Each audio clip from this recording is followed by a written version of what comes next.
சங்கி நாய்களா, இவ்வளவு நாள் இந்த ஊப்பி காப்பி சூப்பி மாப்பில பண்ணிக்கிட்டு இருந்த வேலையெல்லாம் இங்க வந்து பண்ண ஆரம்பிச்சிட்டீங்களாடா அப்படின்ற மாதிரி தான் இருக்கு. மதுரையில இந்த திருப்பரங்குன்ற இஷ்யூவை வச்சு இந்த சங்கி பயலுக பண்ற அளப்பு. அதுலயும் இந்த ஹெச் ராஜா எங்க போனாலும் பொய்ய சொல்லி தெரியுது. முதல் படை வீட்டை கூறு போடுறதுக்கா யாருக்கு உரிமை இருக்கு?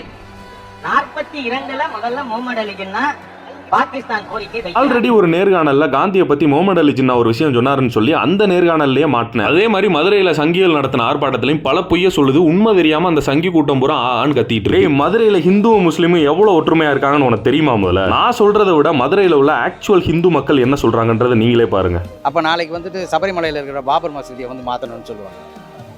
இந்த மாதிரி போனால் ஒவ்வொரு இடமா நோண்டிக்கிட்டே இருப்பாங்க, ஒவ்வொரு இடமா தேவையில்லாத வேலையெல்லாம் செஞ்சுக்கிட்டே இருக்காங்க. இந்த மதவாத அரசியல் பண்ணுறதுங்கிறது வந்து தமிழ்நாட்டில் இது வரைக்கும் எடுபடலை.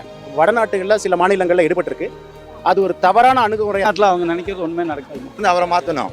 அப்போதான் இங்கே வந்து மத நல்லிணக்கம் என்பது பேணணும்னா ராஜா போல ஆட்கள் எல்லாம் வந்து பொதுமக்களை அடையாளம் கண்டுக்கணும். தர்கானா அது கோயிலா இல்லை சமாதியா? அது சமாதி தானே. சமாதி எப்படி ஒரு இடத்துல இன்னொரு இடத்துல வைக்க முடியாது இல்லையா? அடியில் வந்து கடாயெல்லாம் வெட்டி சமைச்சு சாப்பிடுவாங்க. நம்ம இந்துக்களும் போய் சமைச்சு சாப்பிடுவாங்க, எல்லாரும் போவாங்க. போய் அங்கே தான் மந்திரிச்சுக்கிடுவோம். மந்திரிக்கிறதுல இருந்து போன உடனே பாதுகாத்து கொடுப்பாங்க. நம்ம கோட்டை தெருவு சனம் கூட அங்கே கோயிலுக்கு சந்தனம் கொடுக்கு போய் வேலை வெட்டி பார்ப்பாங்க. அண்ணன் தம்பி மாமன் மச்சினன் சித்தப்பன் பெரியப்பன் அபிச்சி ஆத்தா அப்படிதான் பழக்க வழக்கம் இருக்கு. எல்லோரும் அன்னையிலேருந்து ஒற்றுமையாக தான் இருக்காங்க. அவங்க தாயா பிள்ளையா மாமன் மச்சனே எல்லாமே உறவு கொண்டாடி நல்ல முறையில் பார்த்துக்கிடுவாங்க, வச்சுக்கிடுவாங்க. சாதியை பற்றி இது வரைக்கும் ஜாதி சண்டைன்னு வந்ததில்லை, தெருவுல மத சண்டைன்னு வந்ததில்லை.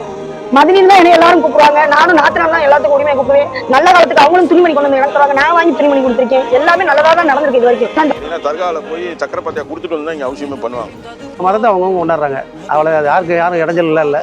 இது வரைக்கும் இதுதாங்க ஆக்சுவல் மதுரை மக்கள். இவ்வளவு நாள் பிஜேபி இந்த ஆளை கண்டுக்கிறவே இல்லை. இப்ப யூஸ் பண்ணுதுன்னா இந்துக்களுக்கு பாதுகாப்பு இல்லைன்னு பிரச்சனையை கலப்புறதுக்கு தகுதியானாலும் இந்த ஆளு தானே அவங்களுக்கே நல்லா தெரியும். அதனாலதான் இப்ப இறக்கி விட்டுருக்காங்க. இவங்க பண்ற மத அரசியல் எல்லாம் காது கொடுத்து கூட கேட்காதையே கண்டுக்கிறாம விட்டுருங்க. அதான் நம்ம நாட்டுக்கும் நல்லது, வீட்டுக்கும் நல்லது.